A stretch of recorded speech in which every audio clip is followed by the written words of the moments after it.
Hello, this is Dread from Epic Builds. In today's video topic, we're going to be talking about Slormancer and my first build. So, this build isn't as good as I'd want it to be. I'm currently farming Wrath 9 efficiently, but I seem to can't make the jump to Wrath 10, and that's just simply because of a flaw with the build, which I'll mention later.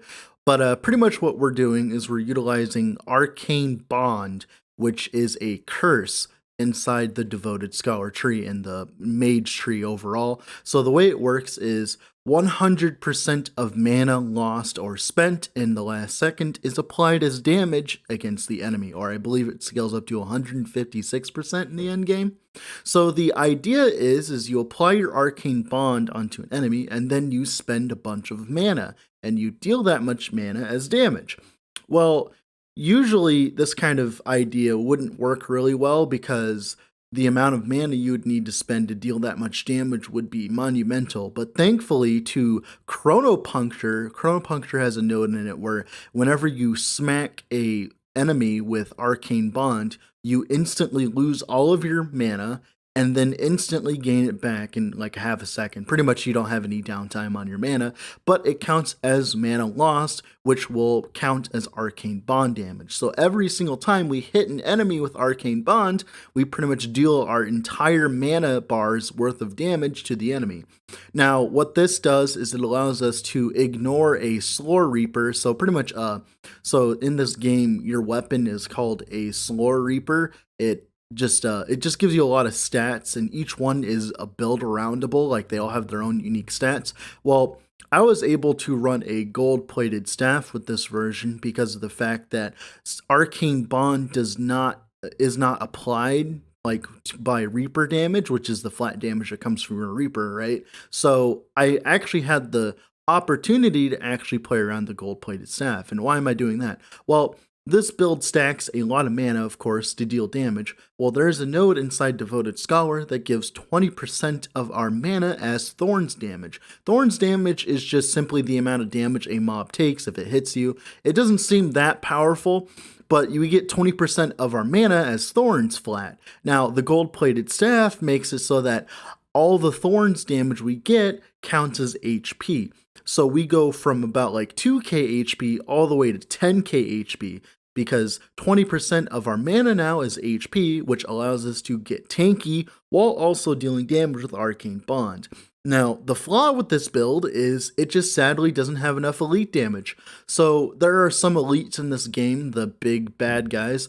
They have like almost close to like I think hundreds of millions of health.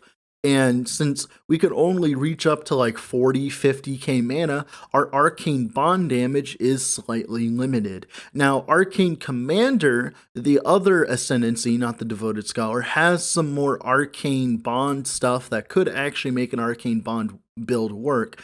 But the issue with Arcane Commander is it doesn't have the node that allows us to apply Arcane Bond with our Arcane Breach. Now, what does that mean? Well, there's a node inside Devoted Scholar that makes it so that if our last two emblems are different, now emblems are simply a mechanic for mage, meaning if you've cast two schools of magic, meaning like, for instance, my Chronopuncture is the Obliteration School because I made it into the Obliteration School utilizing a node inside of it, so that the next school of mana, i.e. the Arcanic Breach, will be Arcanic, so that they swap between each other so that I always proc the Arcane Bond buff, meaning that whenever I use my Arcane Breach, which is a very big AoE attack, it allows me to apply Arcane Bond to everything on the screen. Now, this makes clearing packs very easy as mob HP scales a lot more closely to your HP versus the elite HP, but sadly,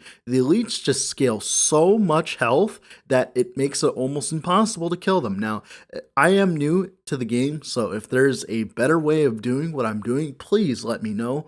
But from what I've seen so far, there's not too many ways to increase our damage. Now, there are a few other ways. So, for instance, if we get 100% melee recast chance, what that means is melee recast chance. Chrono Puncture is a melee skill. So, melee recast chance will give it a chance to attack again. So if we get 100%, we're pretty much attacking twice every single time we hit.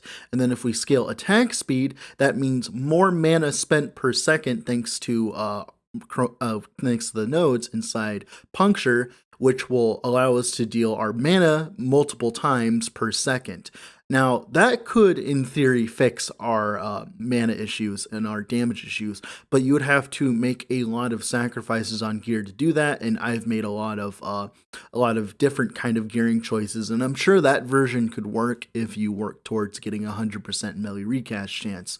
Now, the biggest issue overall with the build is just the fact that we just can't get our mana high enough, because most Solar Reapers have an insane amount of base damage, so that's what usually the game is scaled off of. It's not supposed to be scaled off of how much mana you have, so you just get to the point where you just can't deal enough damage to elites to make them die fast enough. Now, since I couldn't make elites die fast enough, I thought I'd go for the tanky approach.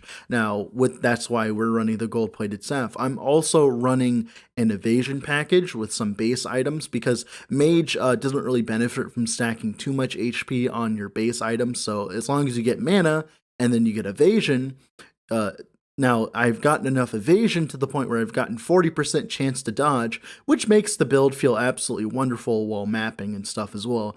But it does nothing against certain types of uniques that can just simply hit you no matter what. Like, for instance, the big Reaper, like the big skeletons that like do damage per second to you can't really dodge that, so it's kind of hard to deal with that. So in this patch though, elite damage reduction has been buffed, like fixed, so in theory you could go elite damage reduction, but sadly, like I said, I am going to be shelving this build for now as I want to try the other two classes. With that being said, let's get into the game, shall we?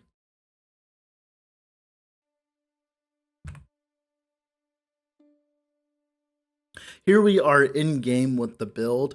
So here is my Arcane Bond, Arcane Breach, Chronopuncture build. So here is the tree.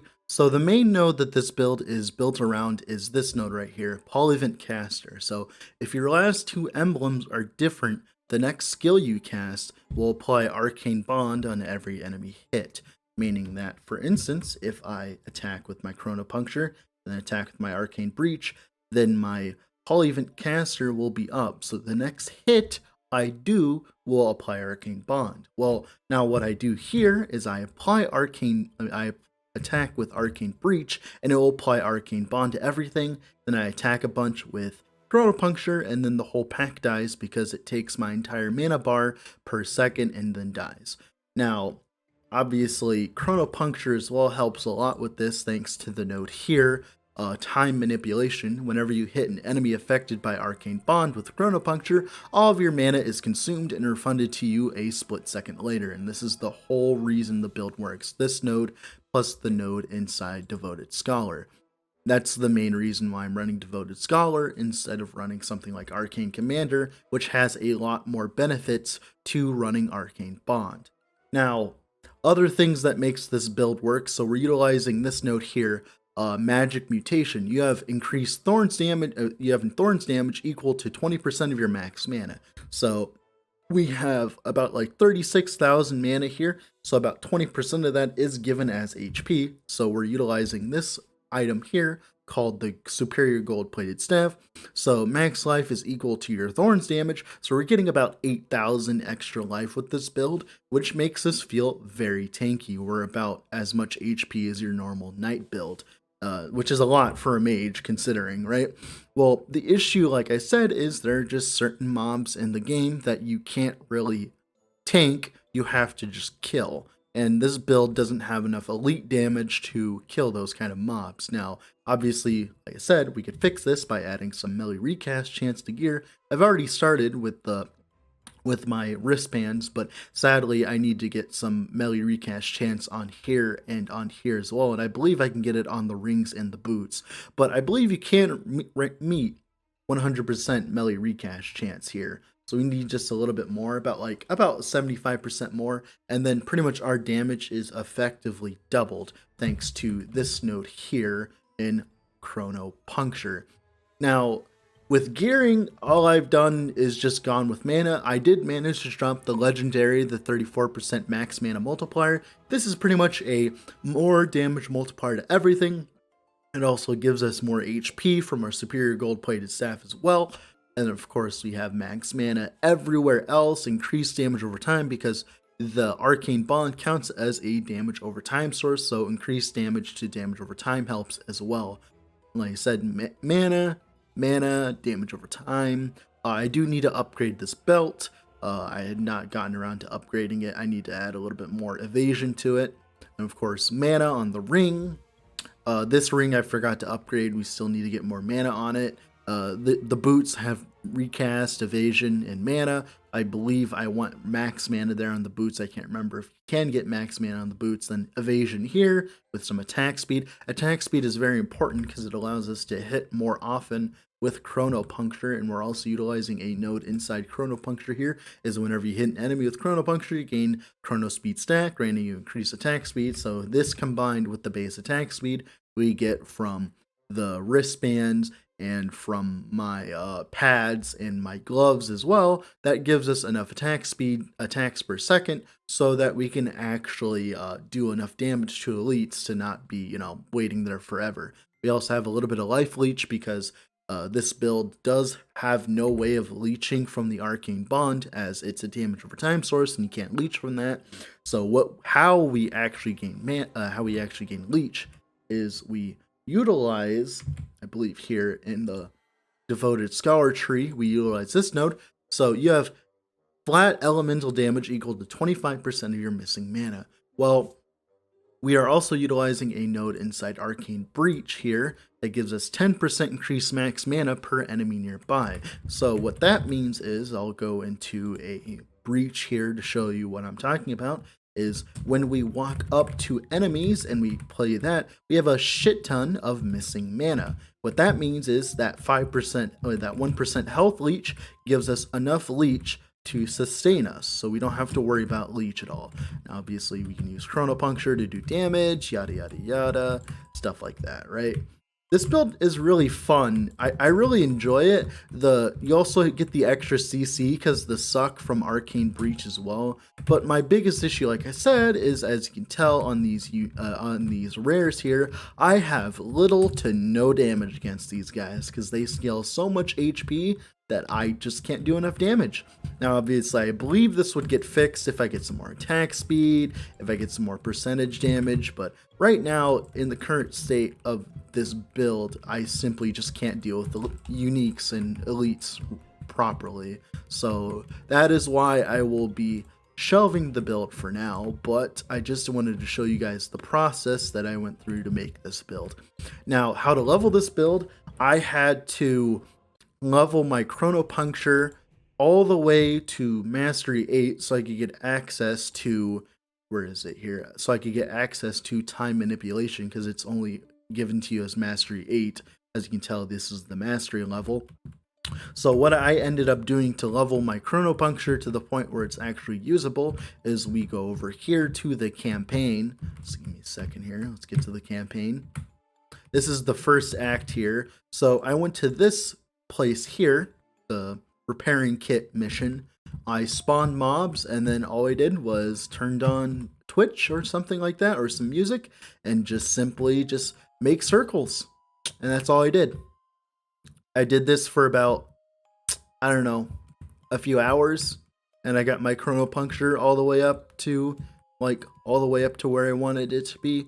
So good luck with doing that. It kind of sucks. I don't like that at all. I don't like the fact you have to do that. That's actually one of my criticisms of the game right now, is the fact you have to actually level your skills like that, but it's their choice, and it's kind of cool with other skills, but with that one specifically, it kind of sucks considering that your node to actually deal damage is all so far into the tree. I believe this node could easily be like right here on this row or this row as well, and it would be completely fine. And with that being said, that's pretty much it, all I have to say. So for Slormancer overall, I'm actually really enjoying Slormancer. Now, There is not that much endgame. We only have the expedition system as of right now, and we have the Wrath level. So most builds are built around dealing with Wrath 10. My build wasn't able to reach Wrath 10, sadly, just because of the fact that I have no elite damage, and the elites in Wrath 10, if you did not know, have insane amounts of HP, making them insanely hard to kill with a low damage build, like a tanky build. Now, there are a lot of other things you could do. You could increase your damage reduction as well, like just go for percentage damage reduction, like elite damage reduction, and make yourself tankier. But sadly, that's just not going to work with this build, I don't believe. Now, you could try to make this build as an arcane commander because you get a lot of stuff that supports your arcane bond, like a bunch of increased damage. You have the arcane bond stuff right here. You have the arcane bond stuff here, deals another flat amount of damage, which is strong because gives you base damage, and then of course a bunch of other stuff with arcane bond as well. But sadly, the biggest issue with that is the fact that you don't get this node, the polyvent caster. So you have to find a different way of applying arcane bond than just utilizing dropping down arcane breach, which makes the build feel terrible. So this build is required to be done on arcane on the devoted scholar. With that being said, I'm not gonna like showcase like more of the build as I don't believe it's worth to be played, but obviously you can just use this video to kind of make your own version of this and probably do way better. Now there is a way of fixing this, I believe as well, is if you go for this Slor Reaper. Let me find it here. It is called the Staff of Ferocious Affinity. So we get the Afflict keyword, which will allow us to deal even more dot damage, and I believe it stacks, unless if I'm wrong. But if we equip this, we get a large amount of flat mana, but sadly, as you can tell, we lose all of our tankiness, which means that we would have to find some way to get a bunch of HP or get some damage reduction or something of that liking. So we'd have to do a lot more work on our gearing. We can't just stack mana, which would cause issues overall in the build. We wouldn't be able to reach 48k mana. Now, with that being said, thank you all for watching and have a wonderful rest of your day wherever you're at, and bye!